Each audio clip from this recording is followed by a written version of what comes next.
Naquela tarde, Gonzalo entrou na casa acompanhado por uma mulher que eu nunca tinha visto antes. Ele a apresentou como alguém que estava passando por um momento difícil. Alguém que precisava de um abrigo temporário enquanto resolvia seus problemas. Mas o jeito como eles se olhavam, a familiaridade na conversa, me disse imediatamente que aquela mulher não era apenas uma conhecida. Paula, minha filha, estava na sala quando eles chegaram. Eu a vi observando a cena com uma mistura de raiva e preocupação, olhando para mim como se esperasse que eu fizesse algo imediatamente.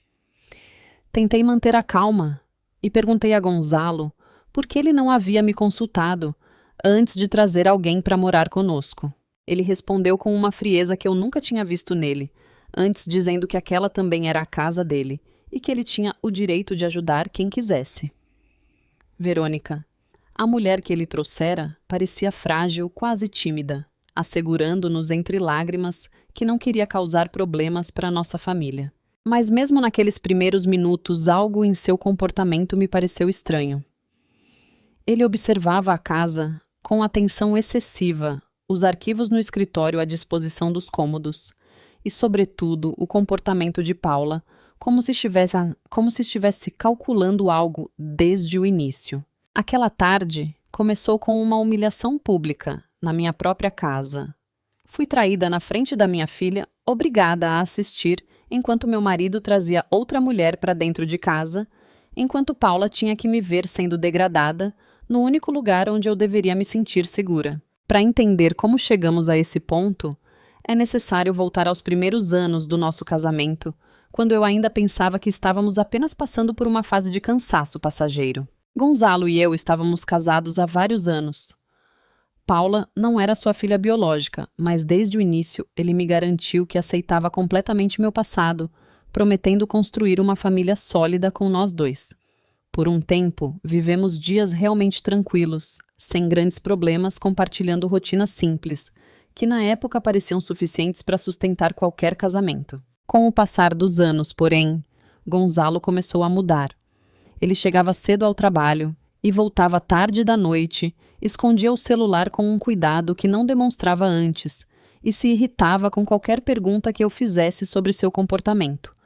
Toda vez que eu tentava conversar sobre isso, ele me acusava de ser desconfiada sem motivo aparente. Ingenuamente, pensei que estávamos apenas passando por uma crise conjugal comum, daquelas que muitos casais enfrentam depois de tantos anos juntos. Me culpei pensando que talvez eu não fosse carinhosa o suficiente, paciente o suficiente. Nunca imaginei que enquanto eu tentava salvar nosso relacionamento, Gonzalo já havia aberto as portas para outra mulher em sua vida. Paula foi a primeira a desconfiar de Verônica, mesmo antes de eu ter qualquer prova concreta. Ela percebeu que essa mulher sabia detalhes demais sobre nossa família, mencionou o nome do meu falecido avô, lembrava-se das datas exatas em que Dom Fermim, nosso advogado, ela havia visitado a casa, e até sabia que eu guardava certos documentos importantes no escritório. Quando Paula me disse que a mulher não parecia ser apenas uma estranha em apuros, eu ainda não tinha nenhuma prova concreta. Pensei que minha filha estivesse simplesmente reagindo com raiva movida pelo instinto de me proteger de uma situação dolorosa. Verônica, por sua vez, logo percebeu que Paula representava o maior obstáculo aos seus planos. Diante de Gonzalo, ela era encantadora, agradecida, quase submissa.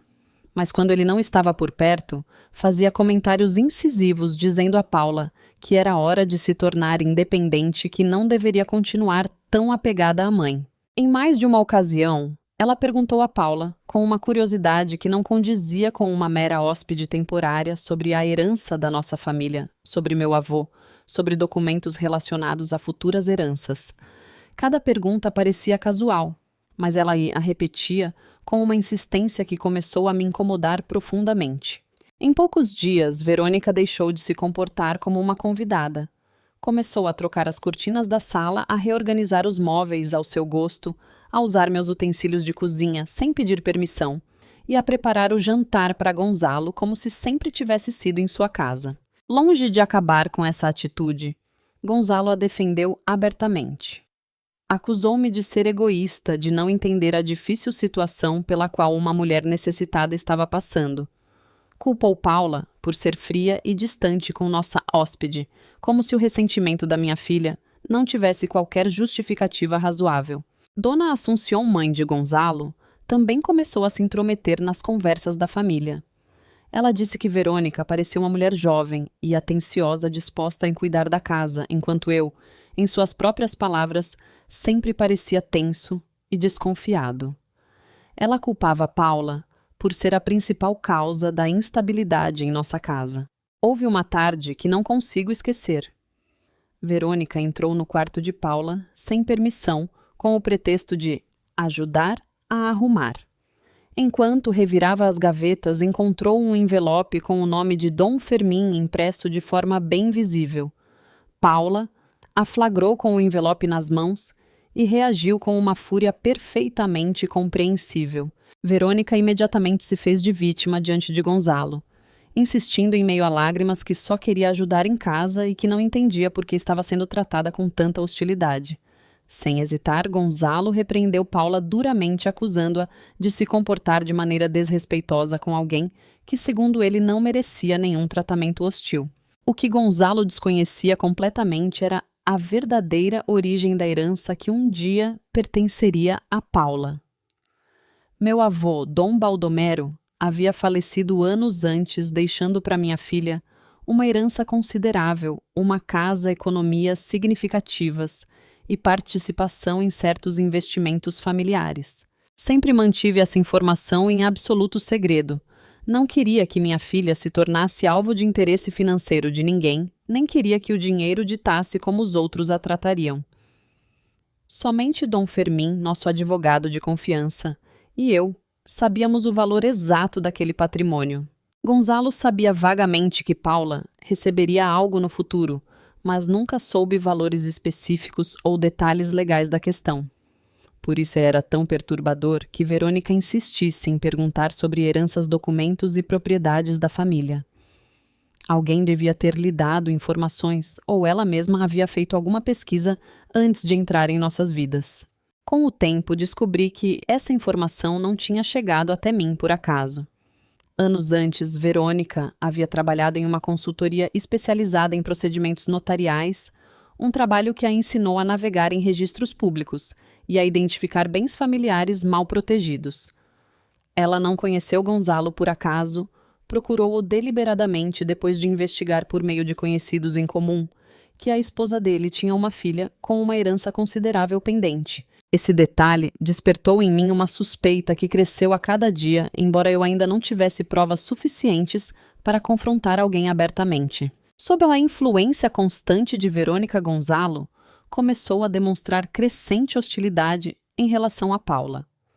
Dizia que era hora de ela morar sozinha, que a casa parecia pequena demais para tanta tensão acumulada e que precisávamos de espaço para reconstruir nosso relacionamento sem interferência externa. Verônica, com habilidade calculada, plantou na cabeça de Gonzalo a ideia de que Paula estava tentando me controlar, que ela estava deliberadamente se intrometendo entre nós, roubando-lhe a liberdade que ele merecia. Ela insistiu que se minha filha fosse embora, todos naquela casa respirariam mais aliviados. Eu me opus veementemente a cada uma dessas insinuações. Disse a Gonzalo que Paula não era apenas uma convidada, um fardo, ou a alguém que ele pudesse simplesmente descartar para agradar outra mulher. Mas ele não quis ouvir a razão. Estava convencido de que eu estava escolhendo minha filha, em detrimento do nosso casamento alheio, ao fato de que eu estava prestes a tentar apagar Paula de nossas vidas. A ruptura final ocorreu após uma discussão particularmente violenta. Verônica, com lágrimas perfeitamente calculadas, inventou uma história de que Paula a havia insultado e ameaçado. Ela reclamou na frente de Gonzalo, insistindo que não podia continuar vivendo sob o mesmo teto que alguém que a tratava como uma inimiga declarada. Gonzalo, furioso, exigiu que Paula se desculpasse imediatamente. Quando minha filha se recusou, porque na verdade não tinha feito nada de errado, ele declarou com uma frieza que jamais esquecerei que ela tinha que sair de casa naquela mesma noite. Tentei defendê-la com todas as minhas forças, mas Gonzalo respondeu que se eu escolhesse ficar do lado dela, então eu também poderia ir embora com ela. Dona Assunção, que estava presente naquele momento, acrescentou que Paula já era uma mulher adulta e que não fazia sentido continuar a arruinar a vida de pessoas mais velhas com seus conflitos pessoais. Paula caiu em prantos, embora continuasse a juntar alguns de seus pertences com uma dignidade que me comoveu profundamente. Ela não chorava por estar perdendo seu quarto, mas porque entendia que o homem com quem vivera por tantos anos era capaz de expulsá-la de sua própria casa sem qualquer compaixão. Sem hesitar, decidi ir embora com ela. Antes de partir pela última vez, olhei Verônica diretamente nos olhos. Em seu olhar, não encontrei nenhum traço de vitória romântica, mas sim a fria satisfação de alguém que finalmente conseguira eliminar o obstáculo que mais se interpunha em seu caminho. Instalamo-nos temporariamente num pequeno apartamento que Dom Fermín nos ajudou a encontrar.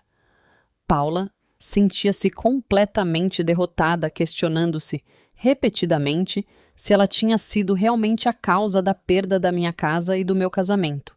Enquanto a consolava, comecei a reconstruir mentalmente cada detalhe estranho dos últimos meses. As perguntas insistentes de Verônica, sua curiosidade sobre os documentos da família, a maneira como ela vasculhou o quarto da minha filha sem qualquer vergonha aparente. Entrei em contato com Dom Fermín para lhe contar sobre minhas suspeitas. Após analisar cuidadosamente os autos do processo, ele descobriu que alguém havia tentado repetidamente acessar as informações financeiras de Paula. Ele encontrou e-mails falsificados, telefonemas solicitando dados confidenciais e até mesmo uma minuta de procuração com uma assinatura que levantava sérias dúvidas sobre sua autenticidade. Compreendi com uma clareza que me gelou até os ossos que Verônica não queria apenas Gonzalo. Seu verdadeiro objetivo era isolar Paula, expulsá-la de casa e manipulá-la gradualmente para que assinasse documentos que, em última instância, a privariam do controle sobre o patrimônio de sua própria família. Enquanto tentávamos reconstruir nossas vidas, Verônica acreditava ter vencido completamente. Convencida de que não havia mais obstáculos dentro de casa, ela começou a insistir para que Gonzalo revisasse documentos importantes, assegurando-lhe que ele precisava proteger o que ela chamava de verdadeiros interesses da família. A princípio, Gonzalo não entendeu muito bem essa insistência repentina. Mas Verônica continuou perguntando sobre o cofre, o escritório e documentos antigos relacionados a Paula, e até mencionou o nome de Dom Fermín diretamente como se soubesse perfeitamente o papel dele em nossos assuntos jurídicos.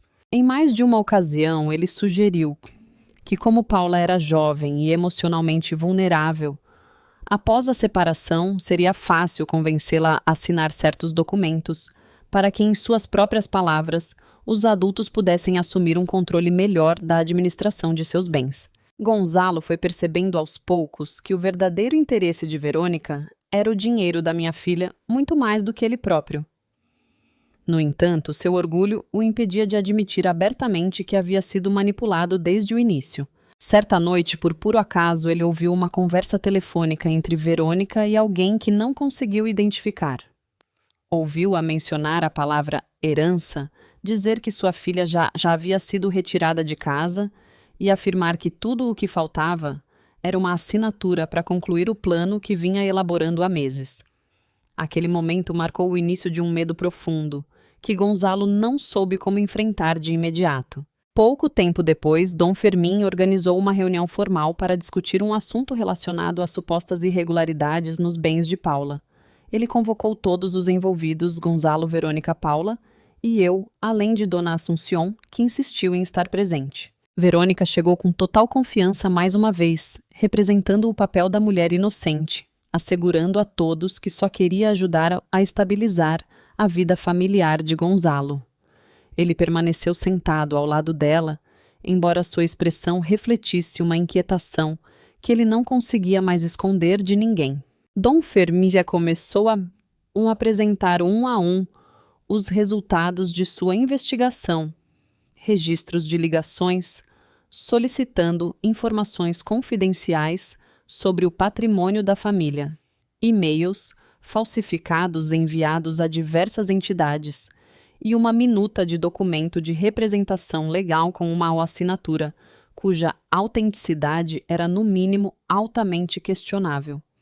Ele também explicou que Verônica Havia trabalhado anos antes em uma área relacionada a procedimentos notariais, experiência que lhe permitiu identificar com precisão o patrimônio familiar mal protegido antes de abordar deliberadamente nossa família. Ele então revelou com total clareza o verdadeiro valor dos bens que pertenciam a Paula, a casa herdada do meu avô, uma conta com consideráveis economias e uma participação significativa em certos investimentos familiares que nem mesmo Gonzalo conhecia exatamente. O silêncio tomou conta do cômodo. Gonzalo não conseguia acreditar que havia expulsado de sua própria casa a pessoa com os direitos mais legítimos sobre aquela propriedade, enquanto a mulher que ele defendera com tanta veemência só se aproximara da nossa família por interesse próprio, naquele mesmo dinheiro. Olhei Gonzalo diretamente nos olhos e disse-lhe que ele pensava que ela tinha vindo por amor.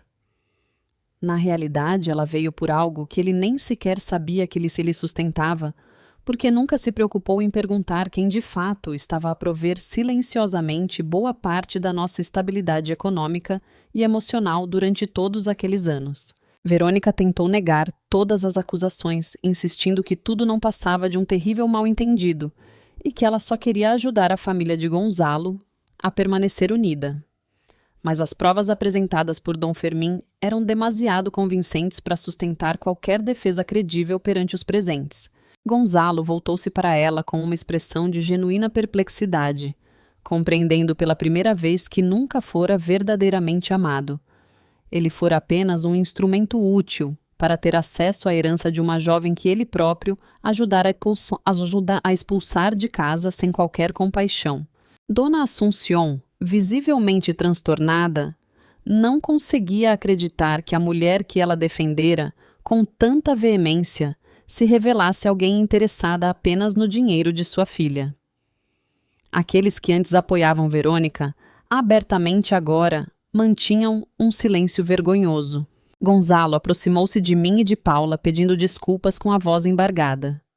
Admitiu que tinha errado profundamente, que permitira que um estranho manipulasse seu julgamento a ponto de ferir a pessoa que menos merecia ser prejudicada. Mas o pedido de desculpas chegou tarde demais para reparar o dano já causado.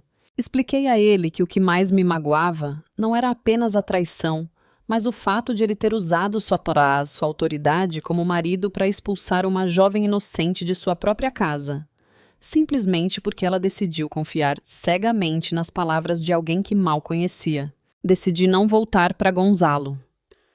Iniciei o processo de separação judicial e, juntamente com Dom Fermín, reforcei todas as medidas necessárias para proteger integralmente o patrimônio de Paula. Exigimos que tanto Gonzalo quanto Verônica rompessem qualquer vínculo com os bens relacionados à herança da minha filha. Paula foi aos poucos recuperando a compostura. Por um tempo ela pensou que tinha sido expulsa por não ser importante o suficiente para ninguém, mas finalmente entendeu que eu sempre a escolheria incondicionalmente mesmo quando o resto do mundo parecia ter lhe virado as costas. Eu lhe disse, mas com a herança que recebeu do meu avô, jamais definiria seu verdadeiro valor como pessoa. O que realmente importava era sua força, sua bondade, e o fato de que depois de tanta dor, ela nunca permitiu que a crueldade alheia a transformasse em alguém diferente da mulher íntegra que sempre fora. Com o passar dos meses, reconstruímos nossas vidas em nossos próprios apartamentos, longe de qualquer sombra associada a Gonzalo ou Verônica. Paula retomou os estudos, recuperou a autoconfiança e aprendeu a encarar aquele período doloroso como um desafio superado e não como uma ferida permanente. Gonzalo trouxe sua amante para morar conosco porque achava que ela o amava de verdade. Expulsou minha filha porque acreditava que ela era apenas um obstáculo em seu caminho. Mas no fim, ele entendeu a verdade tarde demais. Aquela mulher nunca veio por amor, enquanto a jovem que ele mesmo expulsou de casa era desde o início a única pessoa que merecia ser protegida incondicionalmente,